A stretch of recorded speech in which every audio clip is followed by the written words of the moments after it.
ಇಡೀ ದೇಶದಾದ್ಯಂತ ಮತ್ತೆ ಪೆಟ್ರೋಲ್ ಡೀಸೆಲ್ ಬೆಲೆ ಹೆಚ್ಚಾಗಿದೆ. ಮಂಜಿನ ನಗರಿ ಮಡಿಕೇರಿಗೂ ಕೂಡ ತೈಲ ಬೆಲೆ ಏರಿಕೆಯ ಬಿಸಿ ತಟ್ಟಿದೆ.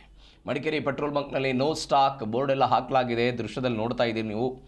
ಈ ನೋ ಸ್ಟಾಕ್ ಬೋರ್ಡನ್ನು ಕಂಡೆಲ್ಲ ಸವಾರರು ಕಂಗಾಲಾಗ್ಬಿಟ್ರು. ಪೆಟ್ರೋಲ್ ಡೀಸೆಲ್ ಇಲ್ಲದೆ ಸವಾರೆಲ್ಲ ಪರದಾಡಿದ್ದಾರೆ. ಬಂಕ್ಗಳತ್ತ ಬಂದು ವಾಪಸ್ ಹೋಗ್ತಾ ಇದ್ದಾರೆ ವಾಹನಗಳ ಮಾಲೀಕರು. ವಾಹನಗಳಿಗೆ ಪೆಟ್ರೋಲ್ ಡೀಸೆಲ್ ಇಲ್ಲದೆ ಅವರೆಲ್ಲ ಪರದಾಡ್ತಾ ಇರೋದು. ಹೀಗಾಗಿ ಸೂಕ್ತ ರೀತಿ ತೈಲ ಪೂರೈಕೆ ಮಾಡಬೇಕು ಅಂತ ಸಾರ್ವಜನಿಕರು ಮನವಿ ಮಾಡಿದ್ದಾರೆ.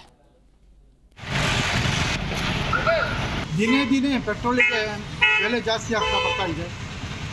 ಅಲ್ಲದೆ ಇವತ್ತು ನೋಡಬೇಕಾದ್ರೆ ಮಡಿಕೇರಿನಾದ್ಯಂತ ಎಲ್ಲೂ ಯಾವ ಬಂಕ್ಗಳಲ್ಲೂ ಪೆಟ್ರೋಲ್ ಇಲ್ಲ. ಜನತೆ ಜೀವನ ಇವತ್ತು ಬಹಳ ಕಷ್ಟದಲ್ಲಿದೆ. ಯಾಕೆ ಹೀಗಾಗ್ತಿದೆ, ಹೀಗೆ ಯಾಕೆ ಈ ಸಮಸ್ಯೆ ತಂದು ಹಾಕಿದ್ದಾರೆ ಅಥವಾ ಯಾಕೆ ಈ ಸಮಸ್ಯೆ ಆಗ್ತಾ ಇದೆ ಅಂತ ನಮಗೆ ಗೊತ್ತಾಗ್ತಾ ಇಲ್ಲ. ದಯವಿಟ್ಟು ಜನರ ಸಮಸ್ಯೆಯನ್ನು ಕೂಡಲೇ ಬಗೆಹರಿಸಬೇಕು.